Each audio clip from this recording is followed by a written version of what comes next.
Olá, meus queridos, minhas queridas, tudo bem com vocês? Sejam todos muito bem-vindos para mais uma aula de Geografia aqui no Colégio Seduca Journey. Eu sou o professor João e a gente vai estar tratando nessa continuidade do nosso conteúdo de geopolítica, Então, a geopolítica, essa área da geografia e de que também mistura outras artes e outras ciências, Mas essa área que estuda diplomacia, relações internacionais, relações militares e econômicas entre os países. Então, nesse nosso entendimento sobre conhecimento geopolítico e sobre as relações geopolíticas no mundo, nós vamos ver essa semana um pouco sobre a economia no século XXI, começar a ver algumas características da economia no século XXI. Então, até agora a gente se concentrou muito, nos concentramos muito em geopolítica do século XX, tanto durante a Guerra Fria, no mundo pós-Guerra Fria, então final ali da geopolítica bilateral ou bipolar, a partir das duas superpotências que eram Estados Unidos e União Soviética, e mudanças nesse sentido. Agora nós vamos começar a falar um pouquinho sobre questões do comércio internacional e da economia internacional no século XXI, tá? Então vocês podem acompanhar esse conteúdo junto comigo também a partir da página 49 do material didático de vocês. E vamos lá, tá? Vamos iniciar então a nossa reflexão sobre o assunto. Bom, meus queridos, quando a gente está falando do comércio internacional atual, ou seja, da economia atual, das relações comerciais entre os países atualmente, esse comércio ele é marcado justamente pela troca entre os diversos países do mundo a partir de três formas, tá? Então, existem três formas, três tipos de trocas comerciais que existem entre os países na economia do século XXI. Então, primeiro, a gente tem o que a gente chama de multilateralismo, tá? Multilateralismo, ou seja, quando as trocas comerciais são feitas com países de várias partes do mundo e vários países, certo? A gente tem o chamado regionalismo, que é quando acordos e trocas comerciais são feitos entre países de blocos regionais, Então, como por exemplo o Mercosul, que a gente aprendeu na semana passada. E também tem o que a gente chama de bilateralismo, tá? Bilateralismo, ou seja, são trocas e comércio feito, Trocas comerciais, relações comerciais feitas por regras adotadas por dois países, ou seja, acordos feitos por dois países, tá?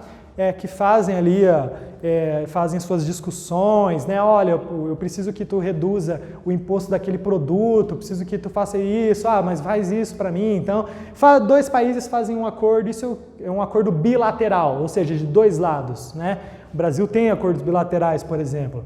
Então, a gente tem esse tipo de troca comercial também, tá? Então, primeira coisa que vocês têm que entender, quando a gente está falando do comércio internacional no século XXI, esse comércio é realizado a partir desses três aspectos, tá? De três maneiras distintas. O comércio multilateral ou multilateralismo, o comércio regional, que são de blocos regionais, ou seja, o regionalismo, e o comércio bilateral, que é o bilateralismo. Tudo bem? Maravilha, meus queridos. Bom, essas trocas comerciais regionais, tá? Ou seja, do regionalismo, elas são feitas em agrupamentos econômicos, agrupamentos de países, que são os blocos econômicos, que a gente viu alguns exemplos na aula passada. Então, por exemplo, o Mercosul, ele é um bloco econômico que mantém relação comercial regional entre os países, Então, o Brasil, junto de outros países que compõem o Mercosul, formam um bloco econômico, portanto, praticam economia regional, certo? E o que acontece? Nesses blocos econômicos, os países que fazem parte, os países membros dessas associações, desses grupos, dos blocos econômicos, eles têm mais liberdade de fazer comércio entre si, tá? Com taxas melhores do que fazer. Então, por exemplo, o aço brasileiro, ele é mais barato, por exemplo, para um país que faz parte do Mercosul do que para um país lá da África, por exemplo. Porque o acordo regional ele sempre vai ser melhor do que as condições normais, digamos assim, para vender para países que não fazem parte do acordo regional em questão, certo?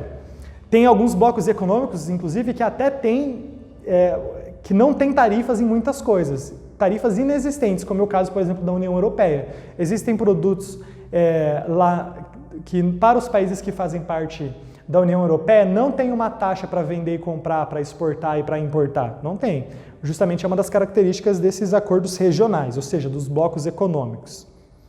Os chamados acordos bilaterais, então, como eu estava falando, são os acordos que são firmados entre dois países, né? Então, a gente tem... pode se iniciar por qualquer um dos países, então um país pode propor um acordo bilateral a outro país, certo? Como também pode ser a fragmentação de algum bloco ou de outros acordos. O fato é que acordo bilateral é um acordo que é firmado entre dois países. E serve para quê? Também serve para criar uma ponte de comércio, né? Uma ponte metafórica, né? De comércio entre esses dois países, com menores tarifas alfandegárias, menores impostos, menor taxação, certo? Como, por exemplo, um país que tem muitos acordos, chamados acordos bilaterais, é o Chile, né? O Chile tem muitos acordos bilaterais. As exportações chilenas são muito importantes para a economia do Chile. O Chile depende muito das suas exportações para a sua economia. E o Chile tem mais de 20 acordos bilaterais de comércio com vários países e vários blocos, né? Ou seja, esses 20 acordos bilaterais que o Chile tem ajudam o Chile a importar e, por consequência, ter uma boa economia, certo? Só para, por exemplo, o Brasil tem um acordo bilateral com o Chile, né? Um acordo de livre comércio que foi celebrado no ano de 2018 entre o Chile e o Brasil, né? Aqui a gente tem uma foto com até então presidente da República, né? O Michel Temer, e foi um acordo celebrado ali entre esses dois países sul-americanos para incentivar as trocas comerciais entre esses dois países, certo? Bom, outro tópico importante da economia no século XXI é um termo que vocês veem muito no noticiário econômico, jornais e tal, e muitas vezes a gente não entende o que significa esse termo, é a questão dos ou das commodities, tá? O que são as commodities, pessoal? As commodities, elas são produtos de origem primária, como, por exemplo, os gêneros agrícolas, né? Então, aquela produção agrícola que não foi processada pela indústria, não passou pelo agronegócio ainda, a extração mineral, né? Ou seja, commodities são os produtos de origem primária, certo? Como, por exemplo, o Brasil, né? Um commodity que o Brasil exporta muito é o minério de ferro, né? Brasil, Austrália e tal, que daí a gente vende, né, esse minério de ferro para países que compram, né? Por exemplo, a China. A China produz muito aço. Então a China precisa de minério de ferro para produzir o aço, né? Porque sem ferro não faz a liga do aço. Então a China tem que comprar essa commodity, tá? Que é o minério de ferro para produzir o seu aço, tá? Ou seja, por causa de uma demanda externa, que é, por exemplo, aqui no nosso exemplo, a produção de aço na China, a commodity, que é o minério de ferro, aqui no Brasil é valorizada, certo? Só que o que acontece? As commodities, tá, meus queridos, elas não têm muito valor agregado, ou seja, o valor agregado é assim, quanto mais se trabalha em cima de um produto, mais preço ele vai ter, né? Então, por exemplo, um toco de madeira, ele tem um preço. Agora, se eu pegar o toco de madeira e produzir lá uma cama, a partir daquilo, um berço, sei lá, o preço vai ser outro, vai ser maior, porque eu peguei a matéria-prima, trabalhei com ela, ou seja, tem um valor agregado, tá? As commodities não têm muito valor agregado, então o preço pode variar muito, né? Às vezes está alto por causa da demanda, mas como não tem muito valor agregado, o preço pode oscilar bastante também, certo? Então, por exemplo, ó, olha aqui, por exemplo, o preço do minério de ferro, que eu dei o exemplo porque, inclusive, faz parte, é uma commodity que o Brasil exporta. O preço do minério de ferro entre os anos de 2014 e de 2018 no mercado internacional, tá? Então, veja bem, a gente estava ali em 2014 com um preço muito alto, certo? Batendo ali 160 milhões de dólares por tonelada, tá? E a gente tem ali uma diminuição até o ano de 2016, depois um breve crescimento também entre os anos 2017 e começo de 2018 e depois diminuiu mais um pouquinho, tá? Ou seja, o comércio de commodities ele é muito importante no século XXI, só que ele começou a perder espaço por produtos que têm mais valor agregado, como, por exemplo, a questão da tecnologia, tá, meus queridos? Então, meus queridos, a gente tem essa diferença muito importante entre commodity e outros produtos, que é a questão do valor agregado, né? Por isso que, por exemplo, o preço do minério de ferro ele oscila bastante, porque ele não tem muito valor agregado, então vai estar diretamente ali dependente da demanda e assim por diante, certo? O fato é que as commodities elas são importantes, por exemplo, vou dar outro exemplo atual aqui para vocês. A gente tem lá, por exemplo, produtos necessários, matéria-prima necessária para a produção de máscaras, por exemplo, máscaras essas de médico agora.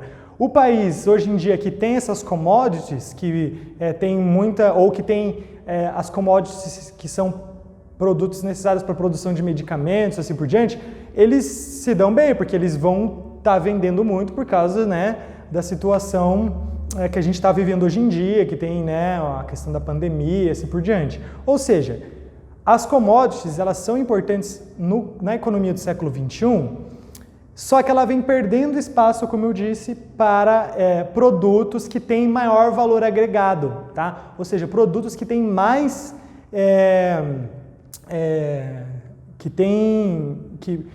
que no processo de produção agregam valor àquela coisa. Então não é só a matéria-prima, é matéria-prima que foi trabalhada, transformada naquilo, juntou com isso e deu lá no final um produto muito mais trabalhado. Isso aí é um produto que tem um valor agregado maior, certo? Um exemplo disso é a questão dos produtos de alta tecnologia, né? Por isso que lá no começo, aqui, ó, deixa eu voltar aqui para vocês verem, no comecinho aqui da nossa aula de hoje, a gente estava falando sobre aqui os commodities e tecnologias de ponta, né? Então, commodity, baixo valor agregado, né? E dependendo do tipo da commodity, uma oscilação muito grande no valor de mercado. A questão da tecnologia, tá, meus queridos? E lógico, né, tem toda uma discussão do que é tecnologia. Tecnicamente, qualquer ferramenta utilizada para produzir alguma coisa utilizando alguma técnica é chamada de tecnologia. E então, por isso que a gente fala da tecnologia dos povos antigos e assim por diante. Mas a gente está falando de tecnologia aqui no sentido moderno, né? Ou seja, tecnologia de ponta, tecnologia atual. Tá? Diferente das commodities, o mercado que é voltado para produtos de alta tecnologia, tem um preço muito maior. Por quê? Porque tem uma maior concentração de trabalho nessa mercadoria. Então, se a gente pegar uma commodity e comparar, por exemplo, com um produto tecnológico, né, um software, alguma coisa nesse sentido, tem um valor de trabalho agregado a isso muito maior, ou seja, demandou muito mais trabalho produzir aquele software através da pesquisa, através da programação, através disso aqui, daquilo, ou seja, demandou muito mais trabalho do que o puro extrativismo, por exemplo, lá do minério de ferro, certo? Então, estão entendendo isso aí? Por exemplo, o que se cobraria um preço maior, por exemplo? Um produto que eu levei 1 hora para eu fazer, que eu só extraí lá da terra, ou um produto que eu levei 1 semana, 1 mês para fazer? Lógico, esse produto que eu tenho um maior valor, que eu investi uma maior quantidade de trabalho, eu investi o meu tempo, certo? Eu tive que gastar também, juntar outros produtos naquele produto para gerar o meu resultado final. A questão da tecnologia é isso, a alta tecnologia hoje em dia, ela é um mercado muito lucrativo, um mercado que dá muito dinheiro, justamente porque as coisas que são comercializadas a altos preços devido a essa concentração grande de trabalho que tem no processo de criação daquele produto. Né? Então, como eu falei, um software, por exemplo, um novo computador, por exemplo, um novo celular, o processo ele é muito maior do que puramente extrair algo da natureza. Eu tenho que comprar os produtos, eu tenho que desenvolver todo o estudo, eu tenho que criar os programas, eu tenho que ter todo um conhecimento científico para produzir aquilo. Por isso que o o mercado de alta tecnologia, ou na expressão que é a expressão anglófona, né, high-tech, né, high technology. Então, os produtos high-tech, né, até a gente fala, nossa, tal coisa é muito high-tech, ou seja, alta tecnologia. Isso aí é muito valorizado, né? Muito valorizado justamente porque tem um valor agregado muito maior, tudo bem? Isso não quer dizer que o comércio das commodities não seja importante, porque como eu falei, é muito importante, porque as commodities elas são os produtos de base, os produtos primários para muita coisa. Então, sem commodity, tu não vai ter a produção de remédio, porque todo o remédio precisa dos produtos primários, tá? Não é isso que eu estou falando, commodity tem sua importância, tá? Tem muita importância, inclusive. Só que, quanto mais tu trabalha em cima de alguma coisa, maior é o valor agregado, se junta mais valor, tá? Bom, o setor de economia, de tecnologia, ele está em constante evolução também, tá? E isso vocês são uma prova viva disso. Vocês já nasceram, meus queridos, numa época muito mais tecnológica do que eu nasci, por mais que eu já tenha nascido numa era tecnológica, muito diferente de outros professores que vocês têm. Por exemplo, o Marcelo e o Bruno, que são dois avós, né, dois vovozinhos, eles nasceram, nem tinha celular, né, quando eles eram criança. Não tinha, gente. Você está entendendo o que é isso? Então esse é o professor de vocês aí. O que acontece? Isso aí mostra pra gente que a tecnologia ela vai se desenvolvendo cada vez mais rápido, né? E até, né, na história da humanidade é assim. Lá na pré-história a gente tinha saltos gigantescos de tempo entre uma invenção e outra invenção. Estou falando das grandes invenções, né? Hoje em dia não, cara. Hoje em dia, cada ano, cada mês, cada semestre tem uma descoberta científica nova, uma tecnologia nova sendo produzida, né? Então, hoje em dia, esse mercado da tecnologia, o setor da tecnologia, está em constante evolução, constante mudança. O tempo todo, não para, tá? E o que acontece? Isso faz com que os produtos, aquilo que é produzido pelo próprio mercado de tecnologia, pelo próprio setor de tecnologia, fique obsoleto muito rapidamente. Rapidamente se torna obsoleto. Ou seja, o que é obsoleto? É algo ultrapassado, né? Algo ultrapassado. Ou seja, quanto mais rápido a tecnologia evolui, mais rápido também os produtos se tornam obsoletos. Então, por exemplo, antigamente, tu comprava um computador, tá? Tu comprava um computador, ele durava ali 10 anos contigo, por exemplo, né? Um exemplo. Hoje em dia tu compra um computador, daqui a 3 anos tu fala, pô, e olha lá, e olha quando dura 3 anos, daqui a 2 anos tu fala, meu Deus, tem que trocar de computador. Celular então, né? Se pudesse trocava todo ano. Ou seja, quanto mais se acelera, tá, a evolução da tecnologia, mais rápido se torna os produtos se tornam obsoletos. Isso é o que a gente chama, tá? Essa constante troca de produtos por outros produtos cada vez mais modernos, a gente chama isso na economia de obsolência programada. Obsolência programada. Como eu falei, obsoleto é algo ultrapassado, ou seja, é algo que é programado quando ele vai se tornar ultrapassado. Por exemplo, uma marca muito famosa, a Apple, né? A Apple, ela produz, né, o iPhone, né? Vocês sabem muito bem, muitos de vocês têm e tal. E o que acontece? Produz lá o iPhone, eu nem sei em qual iPhone está agora, iPhone, sei lá, 10, 12, 14, 8, eu nem sei qual que está. Mas enfim, tem o iPhone. Tu acha mesmo que eles não sabem qual que vai ser o próximo celular? Qual que vai ser o próximo a ser lançado? Eles sabem, meus queridos. Eles podem estar ainda trabalhando em algumas coisas que eles ainda não conseguiram desenvolver bem para aquele próximo modelo, mas sabe, está programado. O próximo e talvez o outro próximo eles também já saibam. Então o que acontece? Eles vão lançar um produto agora que eles sabem que daqui a 2, 3 anos eles vão lançar outro, bem melhor, que vai mudar uma ou outra coisa ali, mas vai ser uma mudança considerável. A câmera agora ela tem a resolução muito maior. A memória agora, nossa, é de 500 GB. Sei lá. Ou seja, eu compro um celular que daqui a 1 ano vai estar ultrapassado já, tá? Esse, no setor de alta tecnologia, que é uma parte muito importante da economia do século XXI, tá? Muito importante, acontece essa chamada obsolência programada. Os produtos se tornam ultrapassados muito rápido, né? Antigamente, é o que eu falei, dei o exemplo do computador, mas o celular também é um bom exemplo, né? Antes de ter os smartphones, a gente comprava um celular para ficar anos e anos e anos com ele, né? Porque não tinha muita função. Agora, como a tecnologia foi se desenvolvendo muito e cada novo produto oferece novas possibilidades, então, como eu falei, câmera, internet, memória, conexão. Pô, agora com um celular é praticamente um computador na tua mão. Até melhor que muitos computadores. Então, o que acontece? Os produtos começam a se tornar ultrapassados muito rápido, tá? Isso é o que a gente chama de obsolescência programada, beleza? Por exemplo, né, isso aqui tem no livro de vocês, tá? Mas vocês podem acompanhar por aqui. Uma coisa que acontece por causa dessa obsolescência programada no setor econômico da alta tecnologia é a questão dos lixões eletrônicos, né? É um fenômeno do mundo moderno, né? Porque imagina, né? Se a gente pensar em 500 anos atrás, que não tinha nada disso, né, meus queridos? Hoje em dia a gente tem esses grandes lixões eletrônicos, né? O lixo eletrônico, como ele tem alguns componentes eletrônicos ali que eles não se decompõem na natureza, simplesmente não se decompõem, né? Então, por isso que faz muita poluição. Então, nesses lixões, né, que ficam ali a céu aberto, né, junta tudo quanto é lixo, o que acontece? Eles queimam, né, esse lixo eletrônico.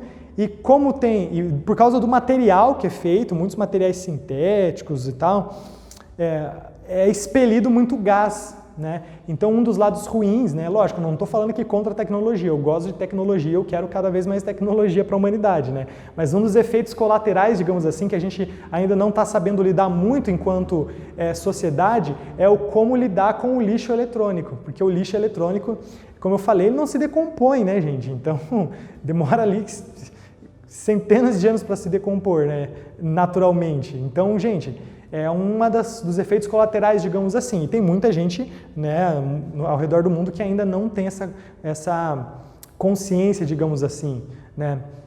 Por exemplo, aqui na nossa cidade, a gente tem dias e locais para coleta de lixo eletrônico. A prefeitura faz campanhas na qual ela espalha caminhões pela cidade só para recolher lixo eletrônico. Porque não posso simplesmente misturar com qualquer lixo, jogar em terreno baldio lá do lado da minha casa. Não vai se descompor, não é uma casca de banana lá que vai se decompor, né, no solo e adubar o solo. Né? Se eu deixar uma placa de vídeo lá no terreno baldio e daqui a um mês não vai nascer um computadorzinho lá, né, meus queridos? Essa foi horrível, né? Enfim, me perdoem. Bom, como eu estava falando, esse setor de alta tecnologia ele é muito importante, né, para a economia no século XXI. E, obviamente, que os países que se destacam nesse setor de produção, nessa área da economia mundial, são os países que têm um destaque econômico muito grande, né? Então, por exemplo, a gente não tem um país que não tem desenvolvimento tecnológico e que é muito rico. Não tem isso. Não tem. Até mesmo porque os países que têm um destaque tecnológico hoje em dia foram os países que se industrializaram primeiro, se industrializaram rápido e se industrializaram melhor. Então, os países que demoraram muito para se industrializar ou que ainda não passaram por um completo processo de industrialização de sua produção, eles não são um país com característica tecnológica muito alta. Né? Então, por exemplo, quando a gente está falando dos líderes em tecnologia do mundo, a gente está falando dos Estados Unidos, a gente está falando de Japão, a gente está falando de alguns países ali da União Europeia, né? São países que alguns passaram por um processo de industrialização cedo, como os Estados Unidos, que passou desde a segunda fase da Revolução Industrial, né? Do começo da segunda fase, e também a gente tem esses países asiáticos, como, por exemplo, Japão, China e Coreia do Sul, que por mais que não tiveram uma industrialização muito cedo, eles tiveram uma industrialização rápida, né? Se industrializaram devido, lógico, aos processos políticos particulares da história dos países deles, né? Então, cada país se industrializou e gerou sua tecnologia no tempo próprio, digamos assim.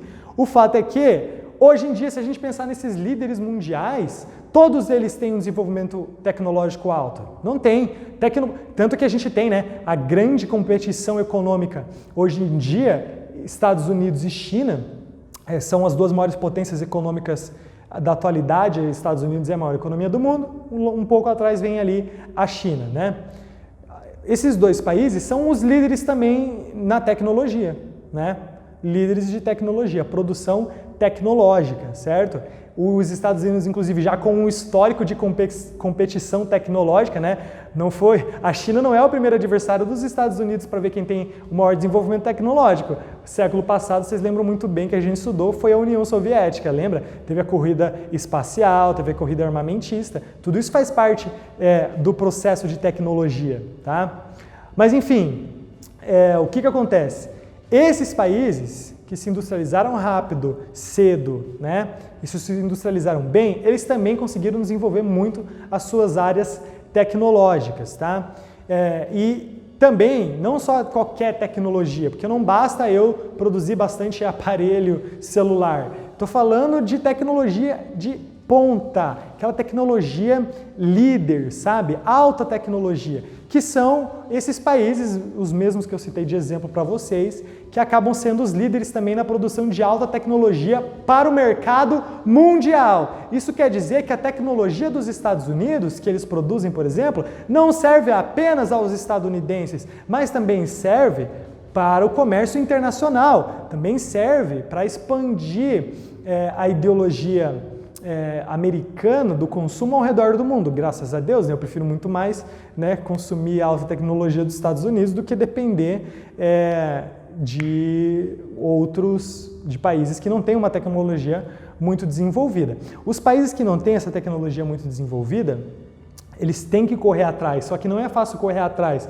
do desenvolvimento tecnológico quando ainda tem grandes falhas no sistema de indústria, quando o país ainda não se emancipou totalmente do domínio colonial europeu, como é o caso de alguns países africanos que, por mais que sejam a maioria independentes oficialmente, economicamente não se tornaram independentes de suas ex-colônias, né? Então, por isso que a gente vai demorar muito para ver um país da África fazer parte do top 10 de países que produzem alta tecnologia no mundo. A gente não vai ver isso, vai demorar muito, né? Talvez, possivelmente, a South Africa, a África do Sul, que faz parte dos BRICS, como vocês já aprenderam também, ela é um país que, lá do continente africano, o único que é previsto como uma possível potência futura lá para o ano de 2050, né? Lembra que a gente viu o que compõe o BRIC, assim, os BRICS e assim por diante.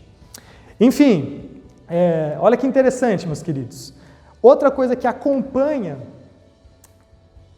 a economia no século XXI, além das commodities, além da alta tecnologia, é a questão das mudanças nos meios de transporte e nos meios de comunicação, tá? Ou seja, os meios de transporte, os meios de comunicação, eles não são apenas auxiliares da economia e do comércio. Não!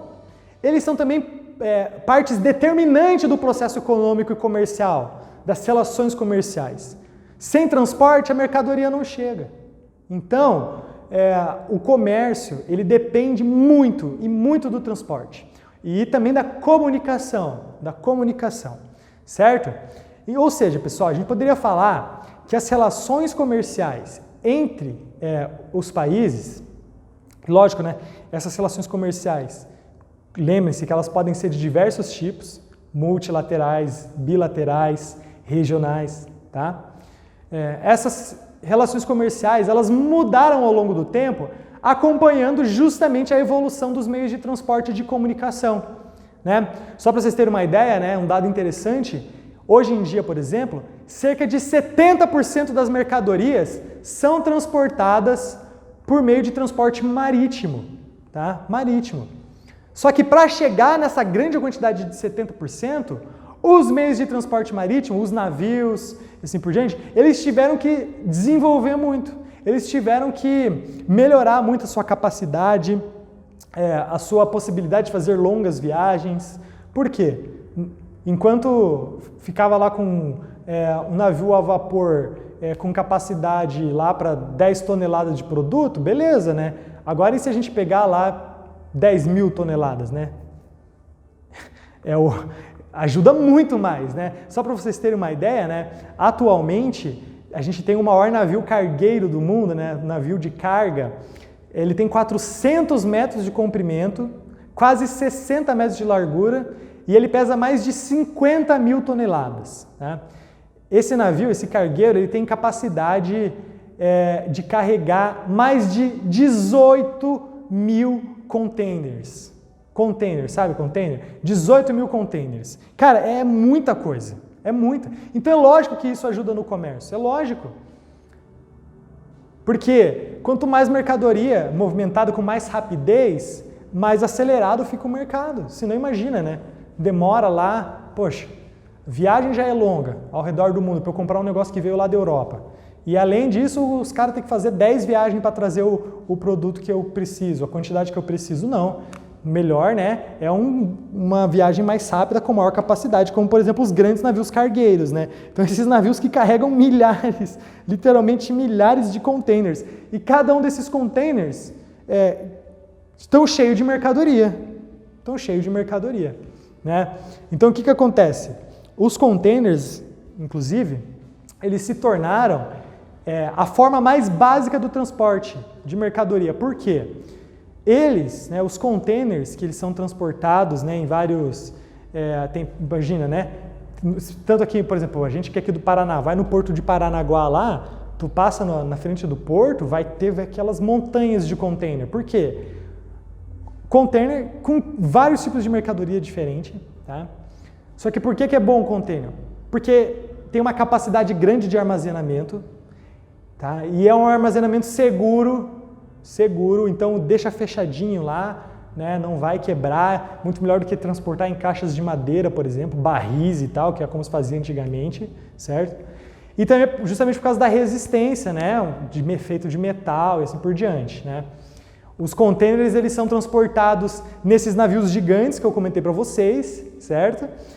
Além de trens e caminhões, né? Então tem caminhão hoje em dia que ele só vem, o container é um caminhão por container, e assim por diante. Daí o caminhão ele leva o container para o porto, e daí junta um monte de container no navio cargueiro e o navio cargueiro leva para o destino final, digamos assim, certo?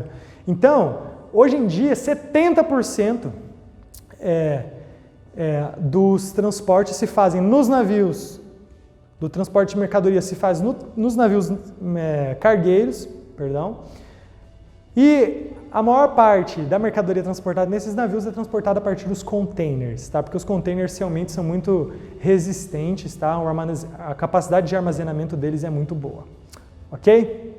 Bom, além disso, além dos transportes, a gente tem outro fator que serviu para ajudar o desenvolvimento comercial e econômico no século XXI, que é a questão da comunicação, tá, pessoal? As mudanças da comunicação, da área de comunicação, também ajudaram muito a dinamizar, digamos assim, a produção. Ajudaram muito a acelerar a produção e a venda de mercadorias nessa economia do século XXI. As vendas aumentaram, lógico, junto nessa venda, a venda só aumenta por causa do consumo, né? Então, quanto mais se consome, né, quanto mais as pessoas querem consumir, mais elas compram, então as vendas aumentam.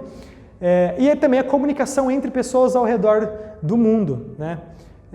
Então, por exemplo, para eu solicitar a importação de um produto lá da Europa 150 anos atrás, o que eu tinha que fazer? Eu tinha que escrever uma carta, né, solicitar, daí fazer a negociação e tal. Imagina o tempo que ia levar, né? Muito difícil. Agora, hoje em dia, gente, eu compro produtos de qualquer lugar do mundo em literalmente minutos. Tu entra na internet, entra no site, lá, pum, compra. Certo? Então, esse desenvolvimento tecnológico das comunicações ajuda muito o comércio. Ajuda muito. Não só o comércio, mas a economia no geral, as transações econômicas. Né? Hoje em dia, por exemplo, eu posso investir com a maior facilidade nas mais variadas bolsas de valores ao redor do mundo. Então eu posso comprar ações na bolsa de valores americana, nas bolsas de valores americanas, nas europeias, né? Posso comprar ações na bolsa de valores da Austrália, tudo pela internet. Posso pegar meu celular aqui, fazer o cadastro, cadastrar meu cartão, seja lá, tá, pronto, comprei. Ou seja, a comunicação, né, que é um fator muito importante do século XXI, é um dos fatores determinantes da potencialização da globalização no século XXI, ele justamente ajudou de forma geral a economia e o comércio, especialmente, certo? Além disso, né, a gente tem que falar, obviamente, que é um fator determinante da economia no século XXI, é a questão da internet, né, meus queridos? A rede mundial de computadores, né? Por quê? A internet, ela conectou empresas e pessoas do mundo inteiro. Então é o que eu falei. Hoje em dia eu não preciso mandar um representante comercial lá do outro lado do mundo, trocar cartas para fazer negociações e ir visitar lá o país para comprar. Não, gente, eu posso fazer se eu quiser, né? Mas eu posso também, em questão de minutos, comprar, fazer negócios pela internet. Então, a criação da internet, com certeza, é um fator determinante dessa economia no século XXI, certo? Essa comunicação que a internet disponibiliza, tá? Como que ela é feita, né? A internet é o quê? É mágica, pessoal, né? É um monte de duende que fica dando sinal de Wi-Fi para todo mundo aí? Ou tem a fada madrinha do Wi-Fi? Não, né, meus queridos? É ciência por trás disso aí, né? Como que funciona, né, a internet? Ela é feita por uma rede de satélites que estão orbitando o planeta e também por cabos que são instalados em algumas cidades e que se interligam. Então, cara, tem cabos que saem aqui da América do Sul e vão para a América do Norte, da América do Norte para a Europa. Sim, gente, eles fazem isso, constroem esses cabos, né, ali pelos oceanos, e isso aí interliga os continentes, tá? Então a internet funciona a partir disso daí, tá? E na órbita terrestre, como eu falei, um monte de pequenos satélites que oferecem a conectividade a toda a superfície do planeta Terra, tá? Mesmo assim, né, a gente teve o surgimento da internet, obviamente já foi, né, uma loucura, uma grande mudança, só que a gente tem uma grande mudança, talvez a maior mudança na área da comunicação foi a adoção do famoso cabo de fibra óptica, né? Vocês já ouviram, né? Sua telefonia falar, não, agora a gente está com fibra óptica, né? Vamos mudar aí, porque o que acontece? A fibra óptica, ela é um filamento, ela é um cabo, né, digamos assim, que ela tem o diâmetro de alguns microns. Sabe o que é microns? Um micron, ele tem um diâmetro mais ou menos de um fio de cabelo. Então a fibra óptica, ela tem alguns fios de cabelo de diâmetro, certo? E uma fibra tão fininha assim consegue transmitir mais de 2 milhões, na verdade 2 milhões e meio de chamadas telefônicas. É uma loucura, gente. Realmente a tecnologia que a gente vive hoje é absurda, né? Então o que acontece? Atualmente o mundo ele está todo interconectado pelos satélites, por cabos de fibra óptica, e isso gera uma proximidade entre pessoas e empresas ao redor do mundo todo, né? Então a tecnologia ela é um fator determinante da economia do século XXI, tá? Uma das principais, sem dúvida, das principais características, né?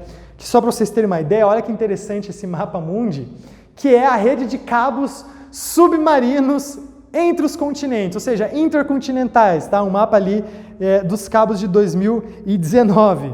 Então veja bem, as linhas, a gente tem os cabos submarinos. Então veja bem, olha as costas dos continentes e ligando os continentes, ó, da América do Sul para a América do Norte para a Europa, Europa circulando a África, para a Ásia. A gente tem da América do Norte aqui pela costa do Pacífico, indo direto lá para a Ásia, né? Absurdo, realmente a conexão está muito grande. E a gente também tem esses pontinhos, tá, que estão representados aqui, que são os pontos do território que passam um ou mais cabos submarinos, né? Então, esses, justamente, né, nos litorais aqui, e a gente tem, olha, veja a diferença, por exemplo, a gente tem bastante pontos desses aqui no litoral da América do Sul, aqui no nosso litoral do Brasil. Agora veja bem aqui, por exemplo, bem na costa leste dos Estados Unidos, na América Central, olha aqui na Europa o tanto que tem, certo? Então, justamente esses cabos, né, essa rede de cabos submarinos que ajuda a conectar o mundo, né, meus queridos? E como eu falei, isso é uma característica marcante da economia do século XXI. Tudo bem? Bom, fiquem, né, então, dessa aula de hoje, alguns conceitos importantes, que é a questão das commodities, a importância da alta tecnologia e também a questão dos transportes e da importância do desenvolvimento dos transportes e da comunicação para a economia no século XXI. Tudo bem? Bom, fique com Deus, bons estudos para todos essa semana e a gente se vê no próximo vídeo.